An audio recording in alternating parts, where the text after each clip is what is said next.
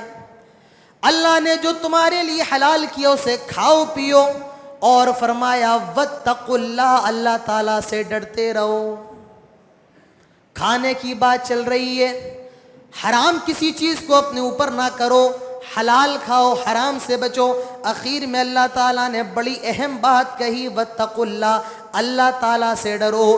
اس کا مطلب کیا ہے؟ اس کا مطلب یہ جو آدمی حرام کھاتا ہے، حرام پیتا ہے، حرام کاروبار کرتا ہے، اس کے اندر تقوی نہیں ہے. تقوی کس کے اندر ہوگا؟ جو آدمی حلال کھا رہا ہے، حلال پہن رہا ہے، حلال پی رہا ہے، تقوی اسی کے اندر ہوگا. حرام کھانے والے کے اندر تقوی نہیں ہوگا. اس کے بعد قسم کا مسئلہ ہے. کس کا مسئلہ ہے؟ قسم کا. بھی قسم تو ہم سبھی کھاتے ہیں، کھاتے ہیں نہیں کھاتے ہیں؟ ہم سبھی کھاتے ہیں. بھی اللہ کی قسم کھاتے ہیں نہیں کھاتے ہیں؟ آپ لوگ کیا سمجھ رہے تھے؟ وہ زبردست سمجھ لیا تھا کیا؟ قسم 3 طریقے کی ہوتی ہے، غور کر کے سننا. قسم کو عربی میں حلف کہتے ہیں. حلف کا مطلب قسم اٹھانا. تو قسم 3 طریقے کی ہوتی ہے، لغو، غموس، معقدہ. لغو کہتے ہیں ایک آدمی ہے اسے بار بار قسم کھانے کی عادت ہے. اللہ کی قسم میں یہ نہیں کروں گا، اللہ کی قسم میں نے یہ نہیں کیا، اللہ کی قسم میں ضرور کروں گا، اللہ کی قسم میں ضرور کھاؤں گا. تو یہ کیا ہوتا ہے؟ آدمی کی عادت ہوتی ہے. جیسے عربوں کے اندر کیا ہے؟ واللہ انا اذهب، اللہ کی قسم میں جا رہا ہوں، واللہ انا اعود، اللہ کی قسم میں لوٹ رہا ہوں. تو وہ ہر بات میں کیا کرتے ہیں؟ قسم کھاتے ہیں. تو اس قسم کو کیا کہتے ہیں؟ لغو. کیا؟ لغو. تو یہ قسم کھا سکتے ہیں، اس پر کوئی پکڑ نہیں ہے. اور قسم کس کی کھائی جائے گی؟ صرف اللہ کی. اللہ کے علاوہ کسی اور کی قسم کھانا یہ کیا ہے؟ من حلف لغیر اللہ، جو اللہ کے علاوہ کسی کی قسم کھائے اس نے شرک کیا. تو لغو، اللہ کی قسم کھانا. کوئی بار بار قسم کھاتا ہے، اس کی عادت ہے، تو اس پر کوئی گناہ نہیں ہے. ایک قسم ہوتی ہے غموس. غموس کا مطلب آپ کی دکان ہے، کپڑے کی دکان ہے آپ کی، میں مثال دے کر کے سمجھا رہا ہوں. آپ کی کپڑے کی دکان ہے، آپ سب سے گھٹیا کپڑا یہ کہہ کر کے بیچ رہے ہیں کہ اللہ کی قسم یہ سب سے بڑھیا کپڑا ہے. یہ کیا ہے؟ یہ غموس ہے، اور یہ بہت بڑا گناہ ہے. کسی چیز کے لیے جھوٹی قسم کھانا، اللہ کی قسم یہ چیز سب سے اچھی ہے، اللہ کی قسم جو میں آپ کو دے رہا ہوں یہ سب سے بہتر ہے، جبکہ وہ بہتر نہیں ہے. تو یہ کیا ہے؟ یہ غموس ہے. ایسی قسم گناہ ہے. اور اگر کوئی آدمی ایسا کرتا ہے تو وہ کیا کرے گا؟ توبہ کرے گا. کیا کرے گا؟ توبہ کرے گا. اب ایک قسم ہے معقدہ. آپ نے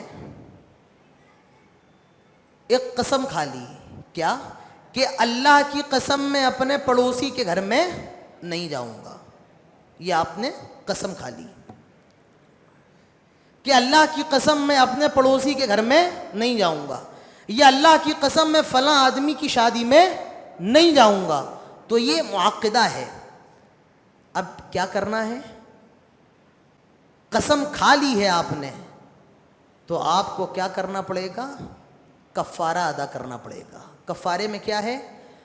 10 مسکینوں کو کھانا کھلانا ہے، اور کھانا نہیں کھلا سکتے ہو تو 10 مسکینوں کو کپڑا پہنانا ہے، اور اگر اس کی بھی طاقت نہیں ہے تو 3 دن کے آپ کو روزے رکھنا ہے. بات سمجھ میں آئی؟ یہ کس کا معاملہ ہے؟ معقدہ. 3 قسمیں ہیں. لغو کوئی گناہ نہیں ہے، غموس توبہ کرنا ہے، اور جو تیسری ہے اس میں آپ کو کفارۃ الیمین ہے، قسم کا کفارہ دینا ہے. اس کے بعد کہا جا رہا ہے